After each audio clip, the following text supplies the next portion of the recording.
Hashtag how to build mental toughness, the science-backed protocol. Hook. Most people think mental toughness is something you're born with. Like some people just have it and some people don't. But that's completely wrong.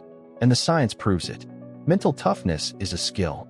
And today I'm going to show you exactly how to build it, step by step. Why this matters?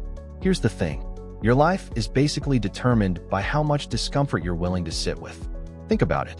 The person who gets the promotion is the one who kept going when things got hard. The person who transforms their body is the one who showed up when they didn't feel like it. The person who builds something meaningful is the one who didn't quit when quitting felt like the only option. Mental toughness isn't about being aggressive or fearless. It's about being able to do the hard thing even when every part of your brain is screaming at you to stop. And here's what's wild. Most people are walking around with untapped mental capacity they've never even touched. They've been so comfortable for so long that their brain has basically forgotten what it's capable of. Joe Rogan has talked about this a lot on his podcast. He's had guests like David Goggins, Jocko Willink, and Andrew Huberman break this down in different ways. And the core message is always the same. You build mental toughness the same way you build a muscle. You stress it, you recover, you repeat. So let's talk about the science behind why that actually works. The science. Study number 1. Researchers at the University of Bath published a study looking at what they called psychological resilience, which is basically the scientific word for mental toughness. What they found was fascinating. People who regularly exposed themselves to controlled discomfort, things like cold water immersion, hard physical exercise, or voluntary fasting, showed measurable changes in how their brain responded to stress. Their cortisol response became more regulated. Their heart rate variability improved. And most importantly, their self-reported ability to handle difficult situations went up significantly.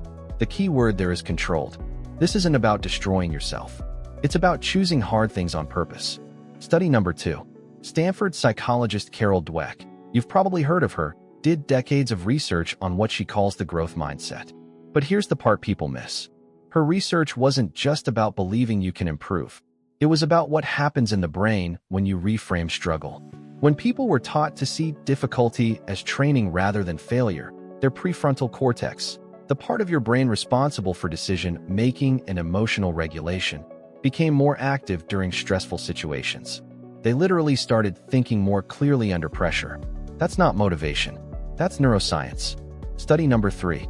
This one is maybe the most powerful.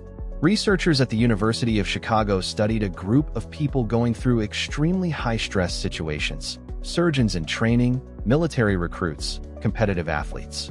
And they found one single factor that predicted who would perform under pressure and who would fall apart.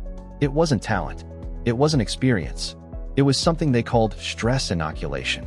The people who had deliberately practiced being uncomfortable before the high-stakes moment arrived. Those were the people who performed when it counted. Think about that. The people who sought out hard things in low-stakes environments performed better when the stakes were high. That is the entire game right there. The protocol. Okay, so how do you actually build this? Here's the protocol.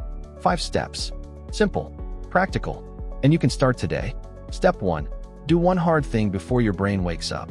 This is about winning the first battle of the day. Before you check your phone, before you scroll, before you do anything comfortable, do one hard thing.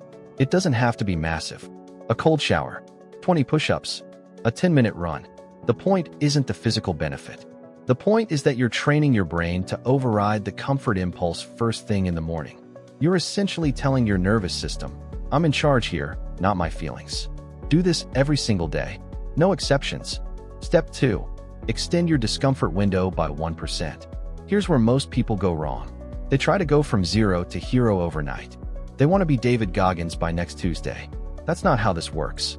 Instead, every week, extend your discomfort by just a little bit. If you ran for 10 minutes yesterday, run for 11 today. If you did a 30-second cold shower, do 45 seconds next week. Small increments. Consistent progression. Your brain needs to adapt. If you push too hard too fast, you'll burn out and quit. Small increases stack up into massive changes over months. Step 3. Practice the 10 more rule. This one comes straight from David Goggins, and it is brutally effective. When your brain tells you to stop, when you're at the point where quitting feels completely reasonable, you do 10 more. 10 more seconds, 10 more reps, 10 more steps. What this does is it creates a gap between the impulse to quit and the action of quitting. And in that gap, you build mental toughness. Every single time you push past that voice in your head, you're weakening it. You're literally rewiring your brain's response to discomfort. Over time, that voice gets quieter, and your capacity gets bigger. Step 4. Reframe the suffering out loud. This is the Carol Dweck principle in action. When things get hard, and they will get hard, you say this out loud or in your head. Asterisk, this is training. Asterisk, not this is terrible. Not, I can't do this. You say, this is training.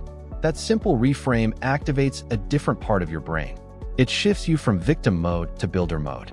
You're not suffering. You're building something. There's a massive difference between those two experiences, even if the physical sensation is identical. Step 5. Track your hard things.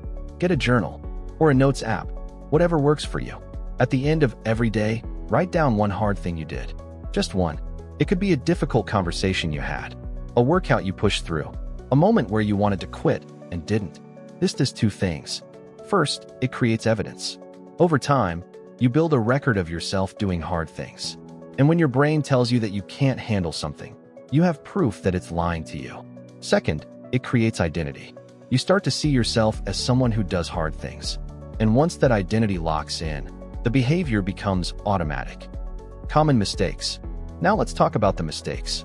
Because most people try to build mental toughness and fail. And it's usually for one of these reasons. Mistake number 1. Confusing pain with progress. Mental toughness is not about hurting yourself. It's not about sleeping 4 hours a night and grinding until you break. That's not toughness. That's self-destruction. Real mental toughness includes knowing when to rest, when to recover, and when pushing harder would actually make you weaker. Recovery is part of the protocol. Mistake number 2. Waiting for motivation. This is huge. People say things like, I'll start when I feel ready, or I'll push harder when I'm more motivated. That is completely backwards. Mental toughness is built by acting before you feel like it. Motivation follows action, not the other way around. You don't wait to feel tough.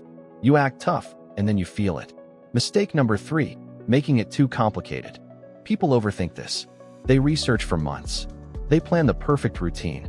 They buy the right gear, and they never actually start. Mental toughness is simple. Find something hard. Do it. Repeat. That's the whole formula. Don't let complexity be your excuse to stay comfortable. Mistake number 4. Quitting at the first sign of failure. You are going to have bad days. You are going to miss workouts. You are going to have moments where you give in to comfort. That is not failure. That is normal. The mistake is letting one bad day become 2, then a week, then a month. Mental toughness isn't about being perfect. It's about getting back up faster every time you fall. Closing. Here's the bottom line. Mental toughness isn't a personality trait. It's a practice. It's built in the small moments, the cold showers, the extra reps, the conversations you have when you'd rather stay quiet, the days you show up when you don't feel like it. Every time you choose the hard thing, you're making a deposit into your mental toughness account. And over time, that account grows. And your life grows with it. The people who achieve extraordinary things aren't more talented than you. They're not luckier than you. They've just done more reps in the discomfort gym. And now it's your turn. Start with one thing today. Just one. The cold shower. The run. The hard conversation. One thing. And if you're serious about starting this protocol, comment protocol right now. Let me know you're going to try this today. I read every single comment, and I want to know that this reached you. If this video helped you, share it with one person who needs to hear it. And subscribe if you want more science-backed tools to build a stronger mind and a better life. I'll see you in the next one. Remember, small consistent actions compound over time. Comment protocol if you're going to try this today. If this video helped you, like, subscribe, and turn on notifications. See you in the next one.